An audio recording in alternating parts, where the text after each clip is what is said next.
ओम हर हर महादेव। आज मैं सुख अमावस्या व्रत कथा सुनाने जा रही हूँ। इस व्रत कथा को जो श्रवण करता है उसके घर में सुख शांति आती है, धन वैभव का आवागमन होता है। यदि आप मेरे चैनल पर नए हैं तो कृपया करके लाइक करिए, सब्सक्राइब करिए, शेयर करिए और मेरा उत्साह बढ़ाते रहिए, जिससे कि और भी मैं नए नए वीडियो लेके आपके समक्ष आ सकूँ। तो आइए हम लोग कथा की ओर चलते हैं। एक ब्राह्मण और ब्राह्मणी थे। वे दोनों भगवान के भक्त थे। घर में सब कुछ था पर उनके घर में कोई संतान नहीं थी। वे अति दुखी रहते थे।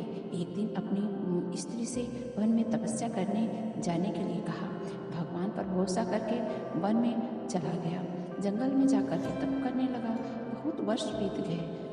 उसको वैराग्य हो गया कि अपना जीवन समाप्त कर दूंगा, क्योंकि ऐसा ही होता है। जब हमें टाइम से कोई चीज़ नहीं मिलता है तो हम ऐसा ही करने को ठान लेते हैं, लेकिन नहीं, भगवान है, कहीं है नहीं तो ये सब काम कैसे हो रहा है।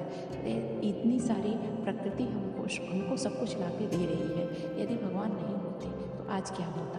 इसलिए भगवान पर भरोसा बनाए रखिए। इस प्रकार सोच करके वह पेड़ की डाली पर फांसी लगाने के लिए फंदा लटकाया, मरने को तैयार हो गया। शुक्र अमावस्या प्रकट होकर बोली, देख ब्राह्मण, तुम्हारे 7 जन्म तो कोई संतान नहीं लिखी है, किंतु मैं तुम्हें 2 कन्या का वर देती हूँ। एक का नाम अमावस्या, दूसरी का नाम पूनम रख। तेरी स्त्री को कहना कि शुभ अमावस्या व्रत रखा करे, उपवास किया करे।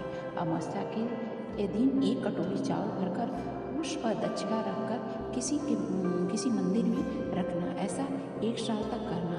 1 कटोरी चावल सहित दान करते रहना। ब्राह्मण घर आया, अपनी स्त्री को बताया और अमावस्या के दिन ब्राह्मणी ने व्रत रखा और उसी तरह से दान देने लगा।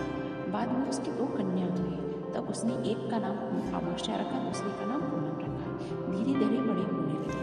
उनका विवाह किया। बड़ी बहन अमावस्या धार्मिक थी, जबकि छोटी बहन बिल्कुल ही नहीं मानती थी पूजा पाठ को।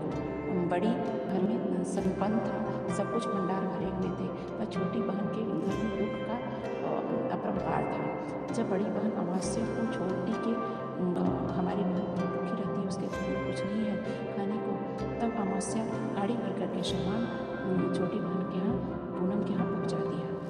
सुख अमावस्या का व्रत तुम भी किया करो। अपनी बहन को सलाह दिया और कहा कि पूजा पाठ करके उपवास किया करो, जिससे तुम्हारे घर में भी सुख समृद्धि का भंडार रहेगा।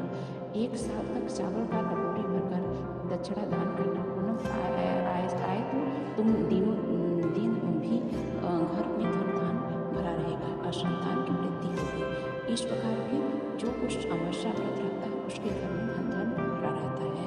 पूनम ने भी ऐसा करना शुरू कर दिया। उसके घर में भी अमावस्या माता ने, शुभ अमावस्या माता ने संपूर्ण भंडार भर दिया। यह कथा आपको जान के कैसी लगी?